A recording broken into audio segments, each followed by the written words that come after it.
I went backwards by accident. I didn't even realize. Okay. We're good to go? Mm-hmm. Good to go. Okay, so I will pick up at part 3 for today.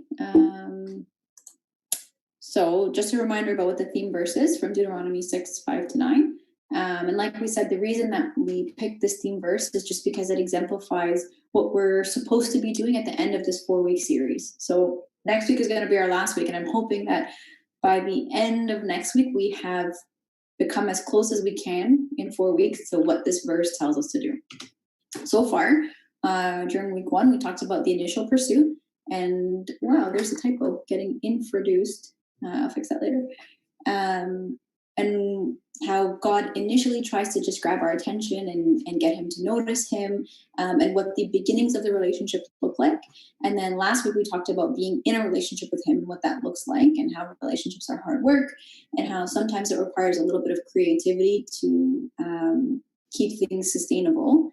Today, and this is sort of the timeline of what happened with St. Peter. Today, we are going to talk about your first fight.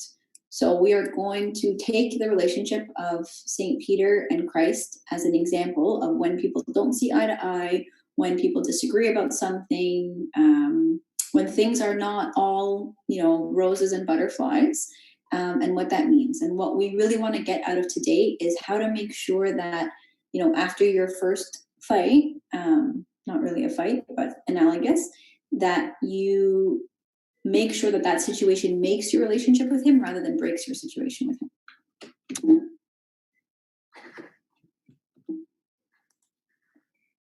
So this is where we picked off from last week. So like I said, I'm trying to do everything chronologically because there is a reason why things progressed the way they did, and there was a reason why the communications between them developed the way they did based on how long they had been, walking together, and Peter had been learning from Christ. So this is where we picked off last week. Last week we stopped right at the top verse. So that's where we're going to start for today. So can I get someone to read this first passage? Anyone at all?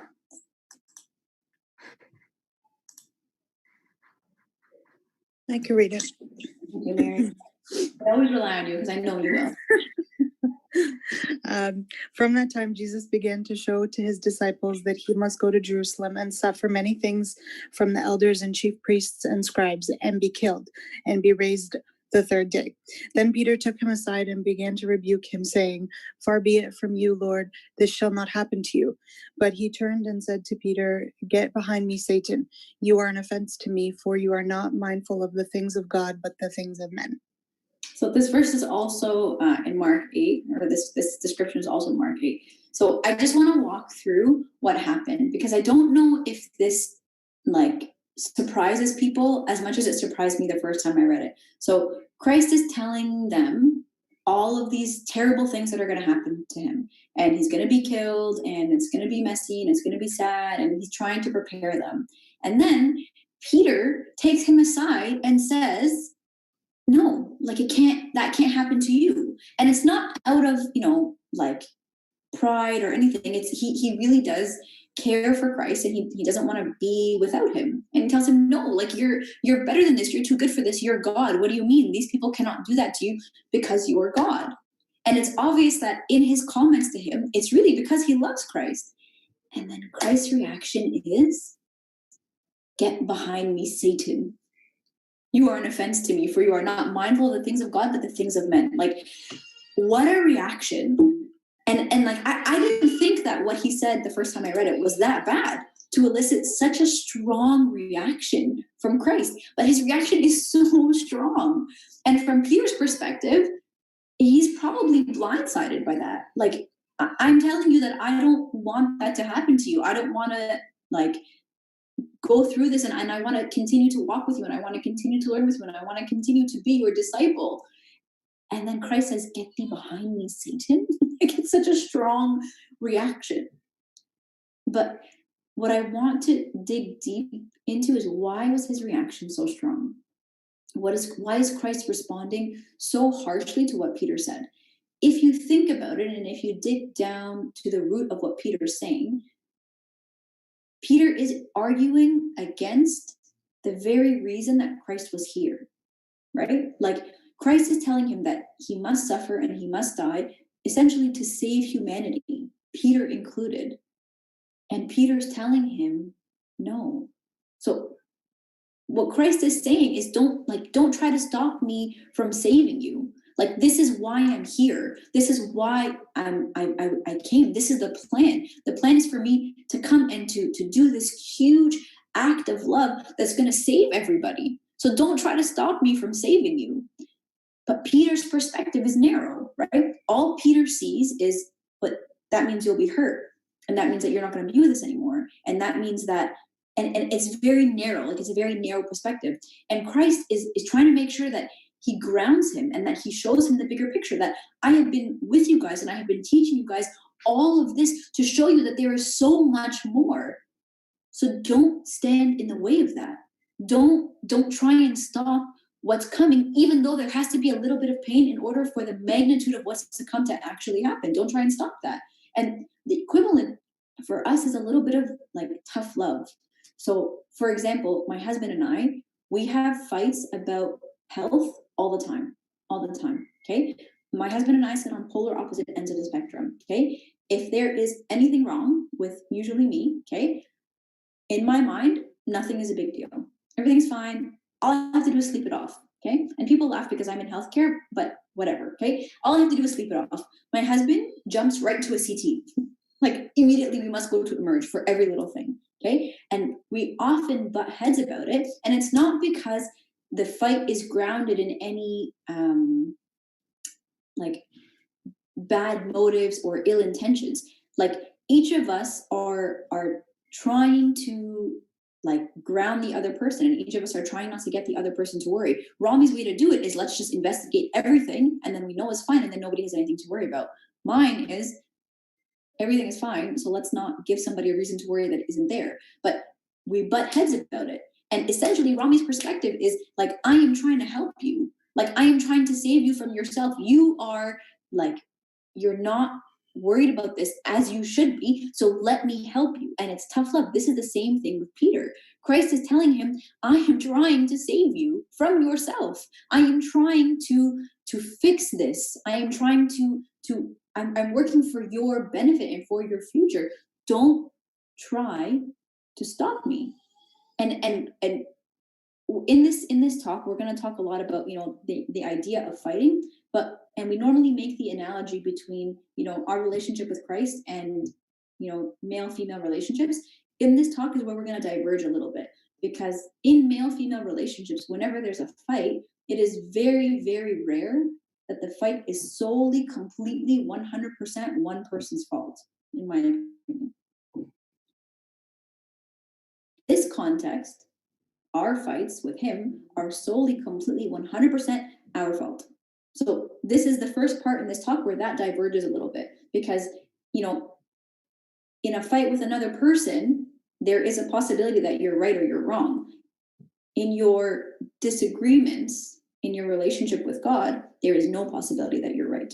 There is only the possibility that you're wrong. And so here with Peter, what's good about Peter is that Peter understood that, okay? Because Christ says something to him that's extremely harsh, like, get thee behind me, Satan, like Satan, that is so strong. And what is Peter's response? Does he leave? Does he walk away? Does he shut down? Does he get offended? Does he take it personally? No, he does none of that. You know why? Because Peter understands who this is. He understands that this is not a normal fight. A fight implies like a back and forth, but there is no back and forth with him, okay? There is him, and there's what you don't understand about him, okay? But there is no discussion about who is right and who is wrong. And Peter gets that. And what's the beauty of Peter is that he can take correction. He's not proud. He doesn't get offended. He's not easy to get rid of. And he happily admits when he's wrong. And if he says something wrong, he takes it right back. And as we get through this talk, he says a lot of things that are wrong. Like, one of the things I love about Peter is that he acts rashly and he acts impulsively, and he's very hasty in his responses because he's so like emotional. But what's great about him is that even though he often misspeaks, he takes it right back. Like he's happy to admit his wrongs. And so if you look here, right after Christ calls him Satan, okay, essentially, the next passage in Mark 8 is, and he began to teach them that the Son of Man must suffer many things. So that's where we went. That's where we were. And then he says to him, get behind me, Satan, for you are not mindful of the things of God, but the things of men. The very next verse, when he had called the people to himself with his disciples also, he just continues teaching. And Peter doesn't leave, doesn't break up with him, okay, doesn't quit, doesn't sulk, doesn't get offended, doesn't take it personally. Peter checks himself and keeps going. Because at the end of the day, Peter needs this relationship more than Christ needs this relationship. Christ wants it very much because he loves us more than we'll ever understand. But Peter needs this. He doesn't need us, but we need him. And so Peter takes the correction, takes it in stride, and continues on. Continues to follow him, continues to listen to what he's saying, continue to looks for the learning, continues to listen for, what's next, like what else can you give me, what else can you teach me, how else can I be around you, continues. But do we do that? Do we do that? We know that there are 100 verses in the Bible about how whom the Lord loves, he corrects. We know. But in that context of correction, are we Peter? I'm not. I don't know about you guys. I'm not. But why? What is it that prevents you from being like Peter? Is it because Peter saw him face to face? Like saw the glory, saw the magnitude, saw everything, and for us it's a little bit more intangible? Or, I don't know, what is it? Is it because Peter really, truly, truly loved Christ and couldn't stand to be away from him no matter what? Then what does that say about our relationship with him? Like, if you think about your fights with, a significant other, I can fight with Rami all I want, but at the end of the day, do I want Rami to move out? I don't. Like, at the end of the day, no matter how bad the fight is it something that will prompt me to want physical distancing? Not appropriate choice of wording, but you know what I mean? No. And so why is it easier for us to get mad at God? Why is it easy for us to, sulk and pout and then not, do whatever we were doing, whatever our routine is with him or whatever our dates are with him? All of a sudden, we just shut down and we stop doing that. And we take a break and we're just quiet until he comes and finds us. Why is that okay with him? It's not okay with my husband. Why is that okay with him? So, like, thus far, one of the reasons I love Peter is because he's so relatable, okay? Here, I can't relate to this. I want to be this, okay? I want to be this version of Peter who takes correction, okay? Has no pride to swallow, it appears, okay? Happily admits it and just keeps going. Because that is part of the reason why Peter and Christ were so close. That is part of the reason why Peter was inner circle, because Christ, out of his love for him, could correct him and make sure that he's on the right path to do the great things that Christ wants him to do, without Peter having this meltdown and without Peter throwing these tantrums. And this happened frequently, right? Like, let's get someone to read Matthew 19. Anybody? And if nobody, volunteers, thank you, Mary.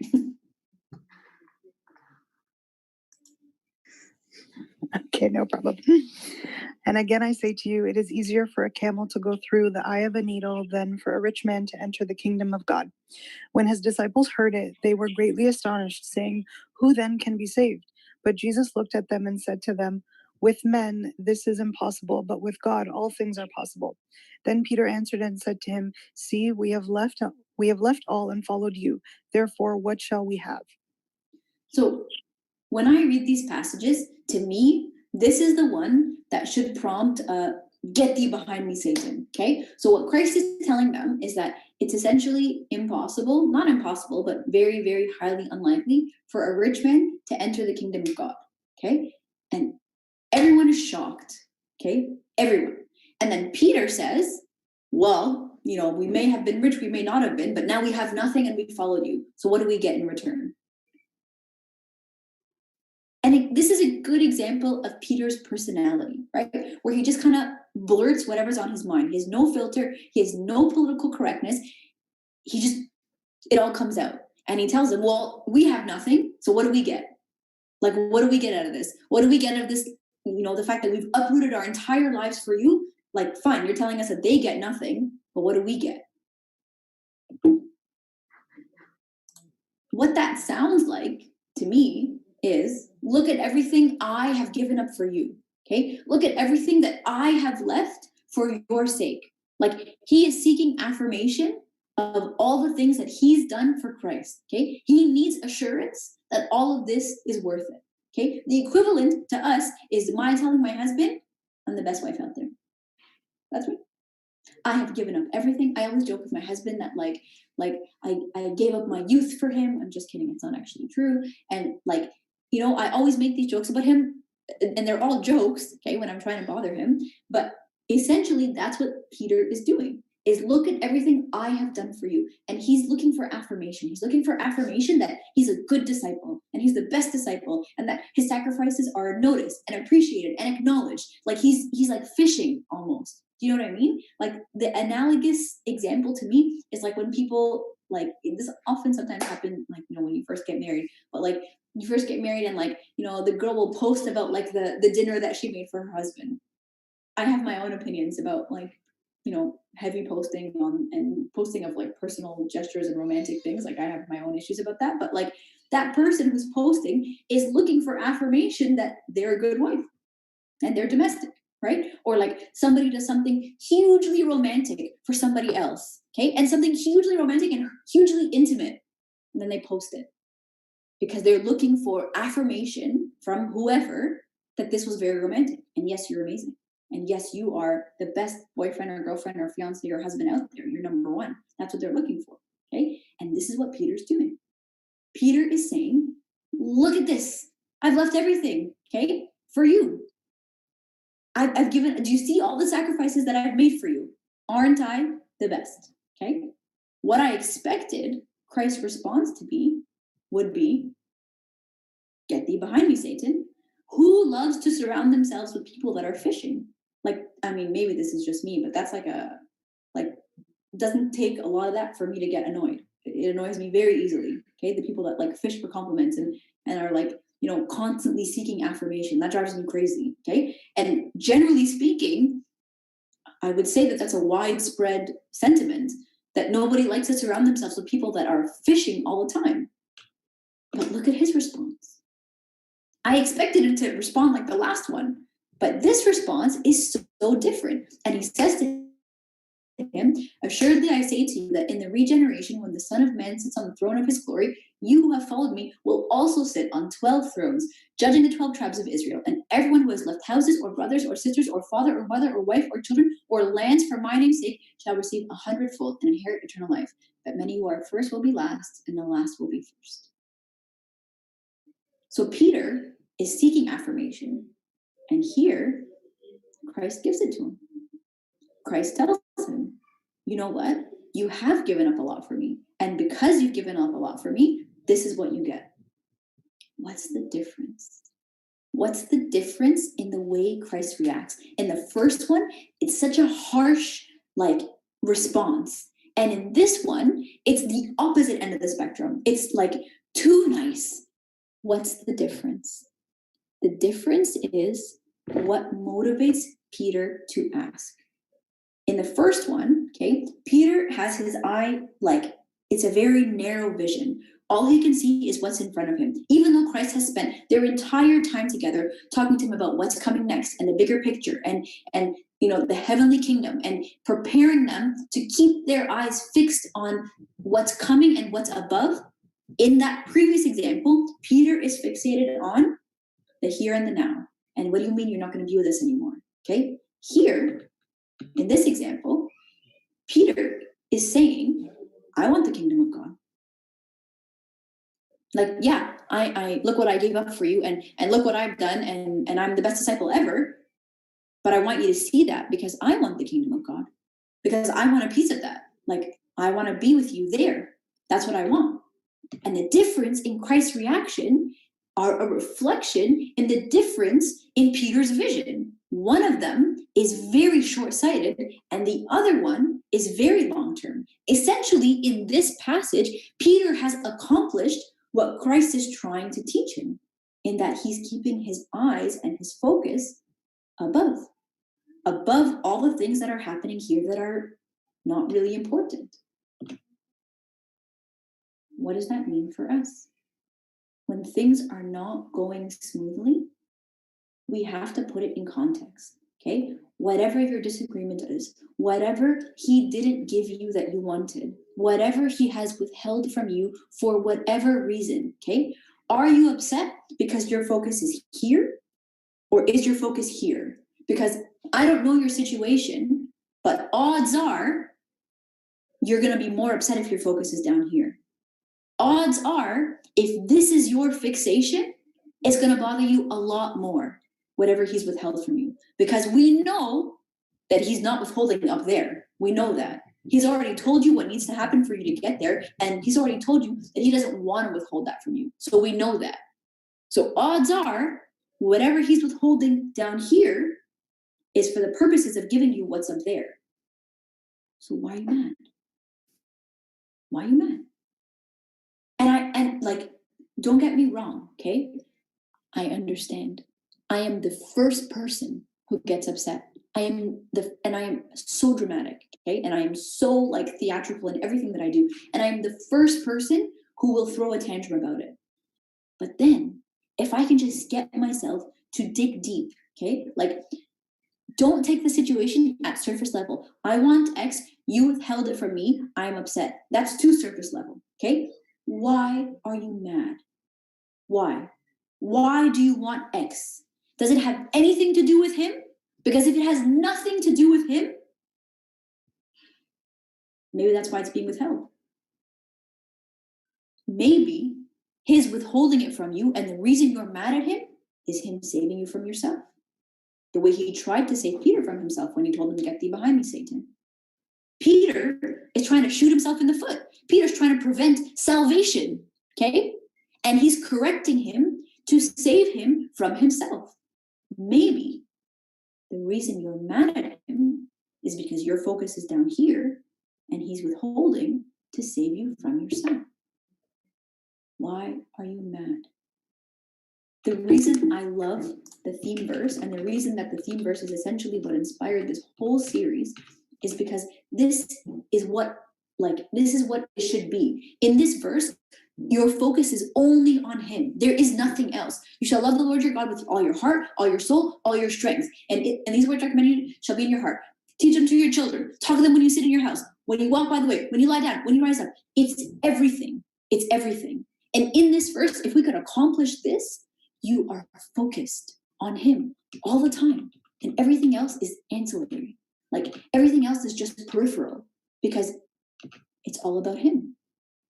So when you get to that point where he's withheld something, or you're not seeing eye to eye, or you don't understand something, why are you mad?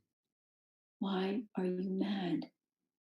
Check yourself, okay? Ground yourself and ask yourself, if you're mad because you want this more than you want this, where are your priorities? Because that's the difference in his response with Peter. In one situation, Peter wanted this, and he responded pretty harshly. In the next situation, Peter wanted this. And all the affirmation that Peter was seeking, he got. He got and more. Like, Christ essentially promised him, like, more than he could have even thought he could ask for, because his focus was right. Keep your eye on the prize. Okay, get somebody else to read the next one. Somebody give Mary a break. Yeah, I can read that one. Thank you. Right. Then he came to Simon Peter, and Peter said to him, "Lord, are you washing my feet?" Jesus answered and said to him, "What I am doing you do not understand now, but you will know after this." Peter said to him, "You shall never wash my feet."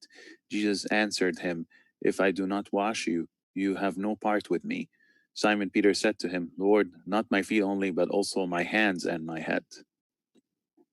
Have I mentioned that I love Peter? I love Peter. You know why?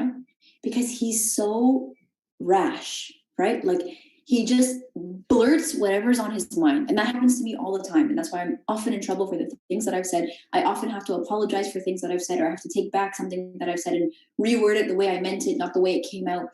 That's Peter. Okay. And so, like, face value in this situation, out of his love for Christ, he tells him, "No, you can't wash my feet." Like, that is so beneath you that like I can't even comprehend how beneath you that is. And like right now, this whole concept of washing of feet is a gesture, right? Like during Lent, when we go and there's the washing of the feet, it's a gesture, right? Back then, it was a gesture, but it's a little more than that. Like they live in the Middle East-ish. It's sandy, it's dusty. They don't have closed-toe shoes, okay? They walk everywhere. They don't have cars. They don't have running water, okay? They have buckets. Like, ew, right? Like, I mean, I have a foot thing, but like, it's not a gesture. Like, it's actually something that is beneath him. Like, I can't even imagine, like, okay, you know how like the stereotypical TV relationship where like the wife comes home from work and she's so tired and then the husband like takes her and like rubs her feet. I have never let Rami touch my feet. Never. Okay. And if that's your thing, like that's cool. Like there's no judgment here. But personally, I've never let him do that because haram. Like I could never, ever ask him to do something like that is so beneath him. Okay. That's me and Rami. Now imagine Christ on his hands and knees in front of these nasty men feet. They're not women's feet, they're men's feet that are open toe and walk in the sand and the dust and walk everywhere. And I've never been to a pedicure place ever. Like, it's going to be the worst thing ever. And Christ, in his humility and in wanting to like exemplify what service actually is, was happy to do it. But I understand Peter, like, no, you shall never wash my feet. Like, absolutely. He can't believe that this is even being suggested. Okay. And then Christ corrects him and says, "If I do not wash you, you have no part with me." Christ corrects him gently here. Like, there's a spectrum of how Peter gets corrected. This is like, in between the last two. The first one was very harsh. The second one was very kind. This one is right in the middle. Okay. "If I do not wash you, you have no part with me." And what does Peter do? Takes it right back. He takes it right back.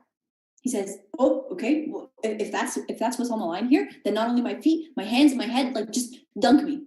Like just dunk me." He takes it right back. This is the beauty of Peter. Peter can take correction. Peter understands this relationship. He's not fighting with Christ. He's not fighting with him. Okay? He makes a mistake and then he takes it back. Okay? He makes a mistake. He acknowledges that he can't see the bigger picture and he takes it back. He understands that like he misspoke out of his like narrow-mindedness and he takes it back. Why can't we do that? Why can't we do that? Like, it's hard in normal earthly relationships, yes, okay? Because the person in front of you is flawed, okay? And you know that. And neither you are perfect nor he is perfect. So there is a really good possibility that you're right. I mean, depending on who you're dating or married to, like whatever, but it is possible. And it's hard in that context. But just like logically speaking, it shouldn't be hard here because we know that there is no possibility that we are right and he's wrong. It's not possible. We know that there is no possibility that he's made a mistake. We know that. We know that there is no circumstance that ever exists that he will, what, apologize? Like, what are you expecting? That he will say, "Oh yeah, you're right. I should have given that to you," and then give it to you? We know that that's not possible. So why are you mad? We know that this is purposeful, and we know that in that purpose is something that is there for you. That this purpose that you don't understand yet because of your own shortcomings is for you and about you. Why are you mad? Why are you mad? And why can't we be Peter? Why can't we, when we make a mistake, when we act harshly, when we act too quickly and too impulsively, take it back like he did?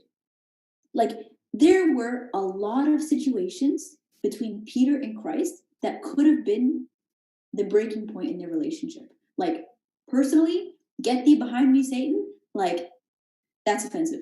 Like, that for me might have been a break. Like, fights in a normal relationship are make or break. For me, that might have been a break. Okay? Because I'm proud and it takes a lot. Okay? I'm being completely transparent with you guys. But why did Peter persist? Why was Peter inner circle always? Why was Peter the first person or one of the first people that Christ came to see after he rose? Because of this, okay? Peter understood who he was. He understood the fights, okay? He understood the dynamics. He understood that this is not give and take, okay? This is Christ giving and Peter taking. And there's nothing that Peter can give to him, okay? He understood that. He understood that this is not right and wrong, that there's wrong and there's right, and that's it. This is not a two-way street. He understood that. So when he made a mistake, when he spoke too harshly, when he failed to see the bigger picture, he took it back. He took it back. Why can't we do that with him? Is it pride? Is it not understanding like the magnitude of who he is in as much as we can? What is it? Because I want to be Peter. I want to be that person that chases him no matter what. I want to be that person that can handle whatever he dishes out, whether it's like blessings upon blessing upon blessing, or whether it's correction. Because whatever it is, I know that it's for me. So why can't we be Peter?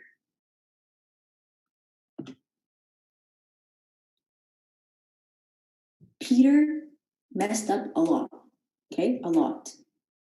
And I love him for it, okay? Because he's real. He's a real person that I can relate to. He's real, okay?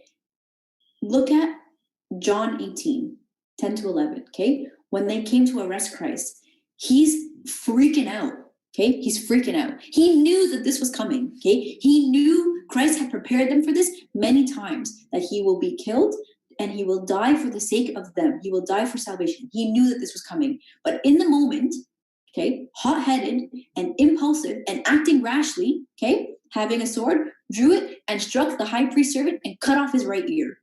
Okay, the servant's name was Malchus. He's defending Christ. He's defending him. He loves him. He's not acting out of his own ill will. He's doing it because he loves Christ. And Christ, again, corrects him. I know this is hard. I know you're scared. I know that this is hard. But just let me save you. Let me save you, is what he's telling him. Let me save you. It must have been hard to do, to watch somebody that you love that much go through something like that and feel like you can't do anything about it. But in that moment when you're trying to do something about it, it must have been even harder to take back what you did and to apologize for defending his honor. I can tell you, as somebody who's very, very hot-headed, I have never in my life apologized for defending anybody, ever. And believe me, there are times where I should have apologized because my response, I'm sure you guys can tell by now, I'm very hot-headed. I'm very obnoxious. I am not at all afraid of conflict. And there are many ways where in somebody's defense, I acted wrongly. And I have never apologized for that. Never. But I'm not Peter. I don't have the humility that Peter has. Okay? Peter has insight into his flaws. Peter knows how to apologize and how to come back to him even stronger. Peter knows how to take that correction that he gets from Christ and make that into a reason to be better. Like, take what he's saying and internalize it and fix it, and to make himself better. Like, if you just fast forward into the situation of Peter and Cornelius, like, even though him and St. Paul were like at odds, like butting heads, and it tells you that they like really like, you know, like it's pretty dramatic, St. Peter and St. Paul's conflict with each other. Peter apologizes. He apologizes. Peter's humility is the reason why his relationship with Christ was so lasting. Think about a normal male-female relationship. If every fight is a breaking point, this relationship is not going anywhere. Fights are supposed to be productive. They're supposed to be like enlightening to the point that something about your relationship changes for the better. That's how you fight productively. We'll talk about this in another session of relationship goals. This is Peter, okay? Because obviously, like, the fight is not two-way, but this is Peter. He hears what's being said, he internalizes it, and then he becomes better. And then he's better with Christ. He's a better person for it, and he's closer to him than he was before. And he is like more aware of the things that he needs to do better. But we don't do that. God withholds something from us, and we whine and we mope and we cry, and I'm mad at him and I'm not talking to him, and my Bible is collecting dust in a corner somewhere because like I did everything that he said, and I'm this and I'm that and I'm that, and I didn't get what I asked him for.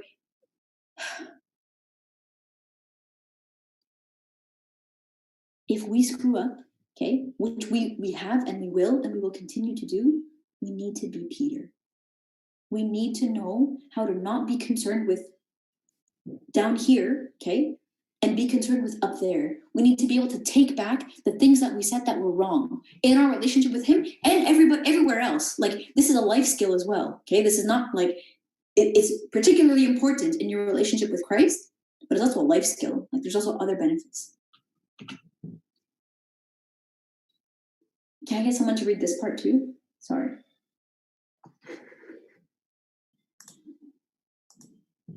Read it, it's okay. Immediately while he was still speaking, the rooster crowed, and the Lord turned and looked at Peter. Then Peter remembered the word of the Lord, how he had said to him, "Before the rooster crows, you will deny me 3 times." So Peter went out and wept bitterly. Arguably, this is Peter's biggest screw up. Arguably, okay? And like, I understand, okay? Like, I know that this is bad, and this is like essentially blasphemy, right? For him to deny him. I know that. But do I understand Peter? I understand Peter. I understand like the heat of the emotions, and like the conflicting emotions everywhere, and like the fear of being away from him, the fear of watching him get like mangled in front of you, like the fear of like physical pain, of emotional pain, the fear of uncertainty of what's coming, and all of that being like jumbled up, and then this crowd in front of you accusing you of being one of his followers, and essentially like the uncertainty of what that means. Okay, like I understand because I'm also somebody who acts harshly, who acts hastily, sorry. I'm also somebody who just like, and doesn't think about it, and doesn't think about the consequences that are 3 steps ahead of that, and doesn't think about, you know, what I should have said, just blurts out what's in front, and I understand that, okay? But none of that takes away from the fact that this is probably Peter's biggest screw up, okay? Like, obviously not comparable to what Judas did, but like, you know, for Peter, it's pretty bad, okay? And for Peter, like, it's analogous, okay? Like, this is Christ who did everything for him, okay? Who is essentially going through this for him. But look at Peter, okay? So Peter went out and wept bitterly, okay? There is no question about Peter's remorse. There's no question. 0, okay? There is also no question that to Peter, this was the end of their relationship. There is no question. Because did Peter leave the disciples? He did not, okay? Did Peter like compartmentalize this part of his life as a chapter that's now closed?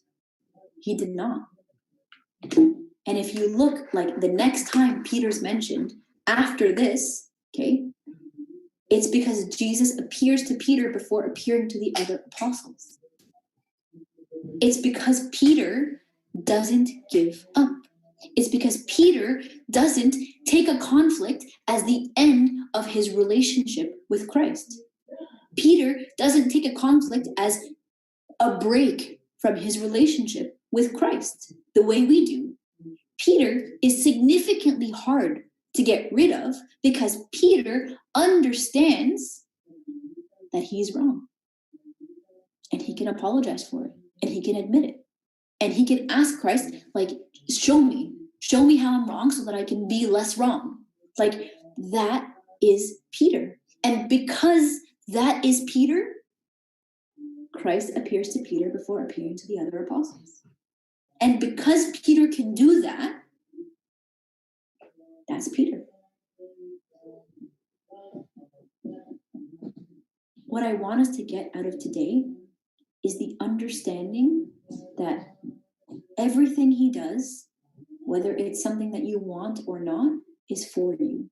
Okay? The same way that when Peter was arguing with him about, having to be crucified, this is for Peter. This is for him. Okay? And the closer Peter became to Christ, the more he understood that. Okay? And the easier it was for him to take back what he said. Okay, and to apologize and to correct his behavior and to stick around, despite having been corrected, because he was close to him and he started to get a better idea of the fact everything Christ is doing is for him. And what I would want for us is Peter.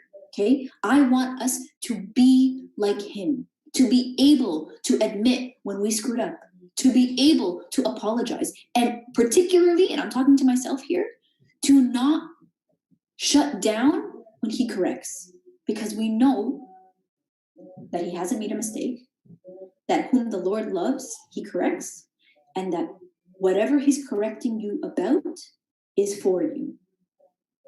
So I want to be Peter.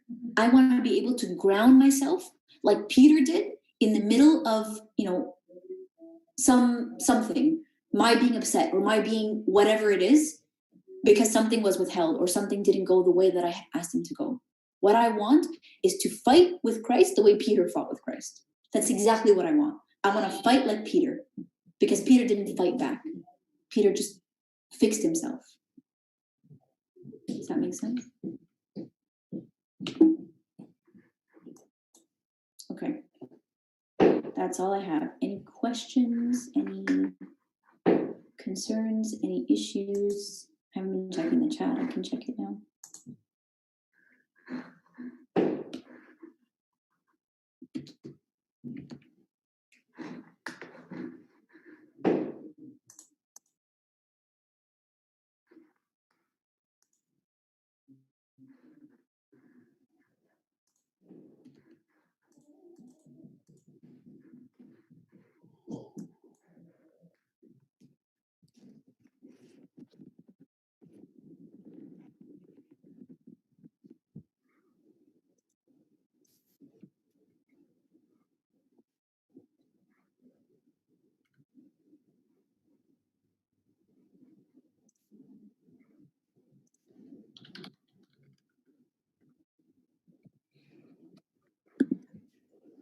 Okay, I have nothing. Anybody else? Nothing. I'm going to pass over to you. Thank you, Sarah, for another great talk. So we will continue next week with the final session of this series. If you want to catch up on any of the previous sessions or any of the OnRoute talks that we've done in the past, you're going to find all of them on the YouTube channel, on the SMSV YouTube channel. There are a couple of events that are taking place this weekend.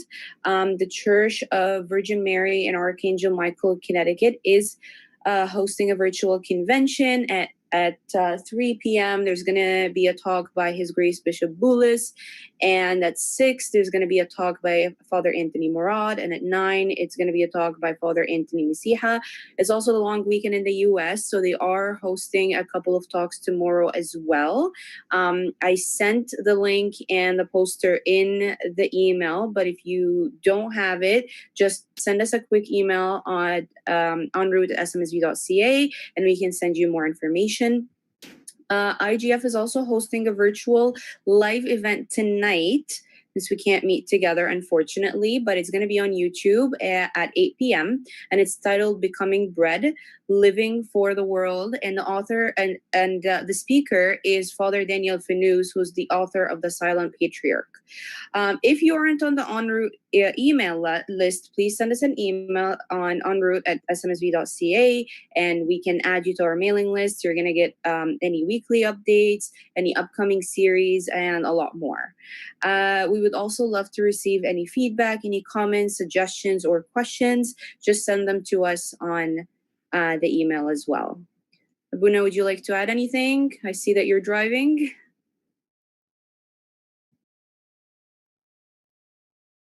Hello? I think Abuna's trying to connect, but I can't hear him.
I could hear you guys, but for a while.